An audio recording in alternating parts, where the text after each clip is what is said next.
जय जय श्री राधे श्याम। आप सभी को मैं ये बताती हूँ कि प्रथम पूज्य गणेश जी क्यों हैं। आइए बड़ी श्रद्धा पूर्वक से जानते हैं। तो आइए हम आप सभी जानते हैं कि सबसे प्रथम पूजनीय गणेश जी क्यों होते हैं। जब सभी देवी देवता पूजा आरंभ करते हैं तो सोचते हैं कि जब सब सोचे कि किसकी पूजा से शुभ आरंभ पहले की जाए, कौन से देवी देवता की जाए, अधिकतर लोग किसी शुभ काम को करने से पहले संकल्प करते हैं और गणेश जी को याद करते हैं। कुछ लोग शुभारंभ करते समय सर्वप्रथम श्री गणेशाय नमः लिखते हैं। इसके अलावा यह रिवाज भी है कि सभी देवी देवता से पहले श्री गणेश जी की पूजा की जाती है। इस रिवाज के बारे में तो अधिकतर लोग जानते हैं कि क्यों गणेश जी की पूजा की जाती है, और जो नहीं जानते हैं मैं उन्हें आज बताती हूँ। बड़े श्रद्धा पूर्वक से इस कथन को सुने कि गणेश जी की पूजा सर्वप्रथम क्यों की जाती है। दरअसल किसी पूजा आराधना अनुष्ठान व कार्य में कोई विघ्न बाधा न आए, इसलिए सर्वप्रथम गणेश पूजा करके उनकी कृपा प्राप्ति हो जाती है। इसलिए पीछे पौराणिक कथा ये है कि एक बार समस्त देवताओं में इस बात का विवाद उत्पन्न होने लगा कि धरती पर किस देवता की पूजा समस्त देवगणों से पहले हो।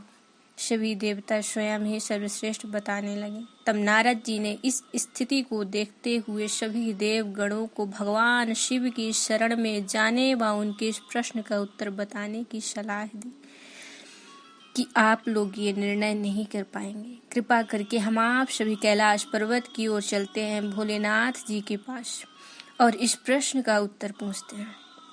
तो हम सबको भी ज्ञात हो जाएगा कि प्रथम पूजनीय देव कौन है, किसे सबसे पहले पूजा अनुष्ठान कुछ भी कार्यक्रम करने से पहले किसे पूजा जाए।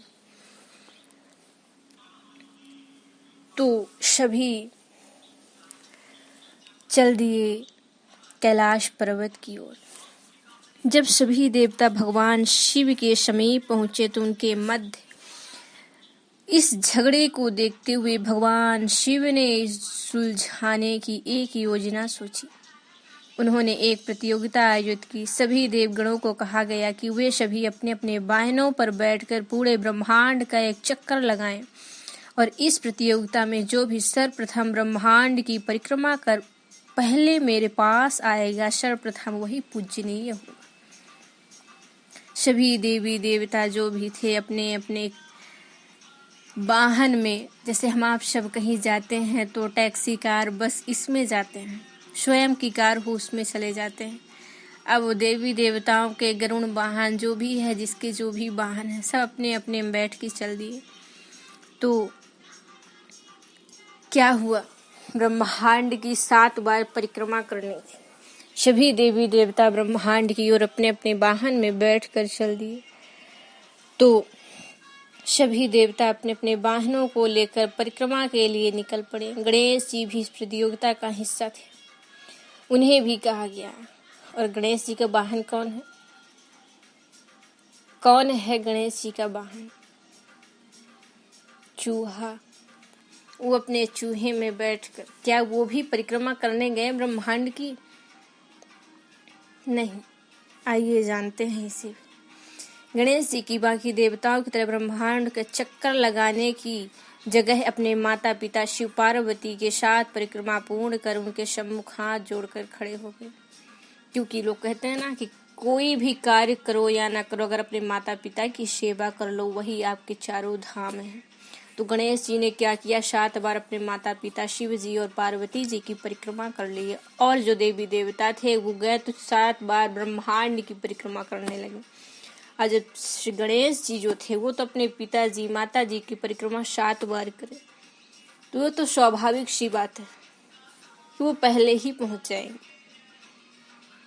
जब समस्त देवता अपनी परिक्रमा करके वापस लौटे तो उससे पहले श्री गणेश जी अपने पिताजी के सामने विराजमान थे, क्योंकि वो अपने पिताजी की परिक्रमा की, अपनी माता जी की। भगवान शिव श्री गणेश को प्रतियोगिता पर विजयी घोषित कर दी। सभी देवता यह निर्णय सुनकर अचंभित हो गए और शिव भगवान से इसका कारण पूछने लगे कि क्यों गणेश जी को पूजनीय बनाया गया।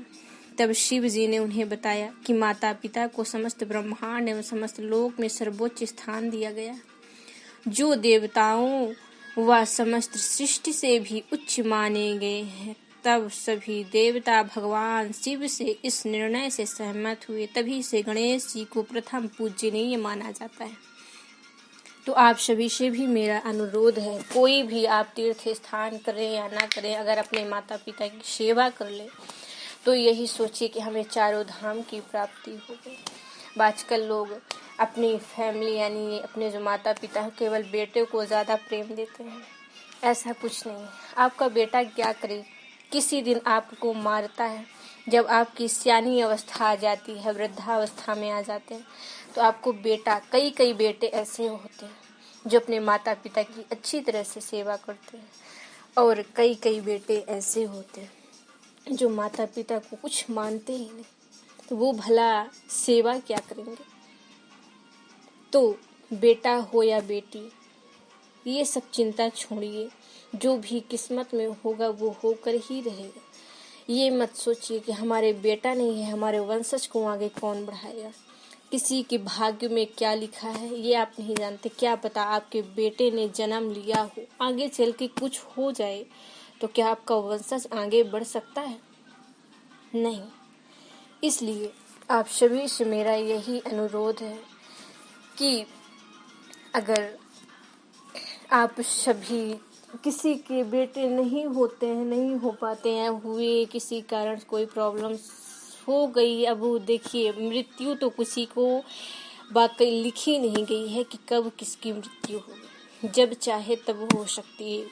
आप सभी देखते हैं किसी का जन्म हुआ तभी लोग मर जाते हैं, किसी जन्म के बाद 2, 4, 6 दिन, 10 दिन, 15 दिन, जितने दिन उसकी किस्मत में लिखा होता है उतने दिन वो अपने घर पर उस स्थान पर रह सकता है, उसके बाद कार्य संभव नहीं।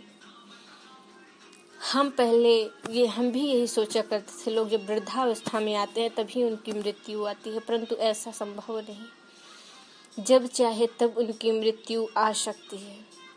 बस वृद्धावस्था बस में नहीं, किस्मत वाले ही ऐसे होते हैं जो कि बहुत किस्मत वाली होते हैं कि अपनी सारी लाइफ पार कर जाते हैं, फिर उन्हें मृत्यु आती है।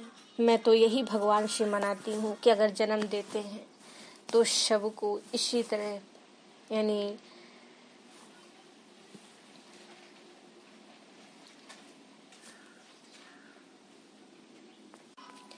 वृद्धावस्था में आकर अपनी यानी पहले अपनी सारी लाइफ खुशी खुशी बिता ले, उसके बाद फिर उसे मृत्यु आए तो भी उसे कुछ अच्छा लगे।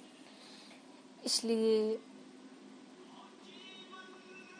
भगवान से मैं यही अनुरोध करती हूँ कि अगर किसी को जीवन दान दे रहे हैं उसकी भी लाइफ में खुशियाँ बांटें, वो भी अपने लाइफ में खुशियाँ लें।